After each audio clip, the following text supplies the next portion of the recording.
വഖഫ് നിയമ ഭേദഗതിക്കെതിരെ മുസ്ലിം വ്യക്തി നിയമ ബോർഡും DMKയും സുപ്രീം കോടതിയിൽ ഹർജി ഫയൽ ചെയ്തു.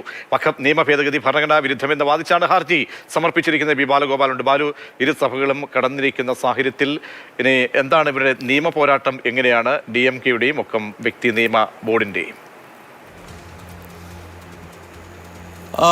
പ്രജീഷ്, ഈ വഖഫ് നിയമത്തെ ചോദ്യം ചെയ്തുകൊണ്ട് നിരവധി ഹർജികളാണ് ഇപ്പോൾ സുപ്രീം കോടതിയിൽ ഫയൽ ചെയ്യുന്നത്. ഏറ്റവും അവസാനമായി ഇപ്പോൾ ഫയൽ ചെയ്തിരിക്കുന്നത് മുസ്ലിം വ്യക്തി നിയമത്തിൻ്റെ ബോർഡിൻ്റെയും അതുപോലെ തന്നെ DMKയുമാണ് ഹർജികൾ ഫയൽ ചെയ്തിരിക്കുന്നത്. ഭരണഘടനയുടെ 14, 25, 26 അനുച്ഛേദങ്ങളുടെ ലംഘനമാണ് ഈ വഖഫ് നിയമ ഭേദഗതിയിൽ ഉള്ളത് എന്നാണ് ഈ പ്രധാനമായും എല്ലാ ഹർജിക്കാരുമൊക്കെ പറയുന്നത്.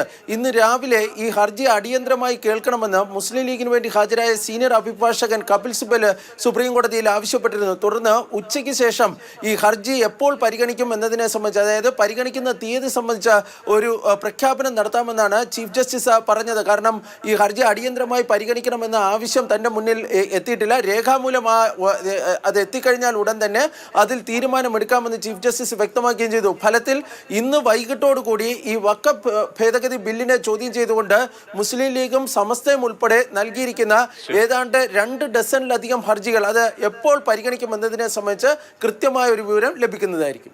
ശരി, ബാലഗോപാലാണ് ഡൽഹിയിൽ നിന്ന് വിവരങ്ങൾ നൽകിയത്.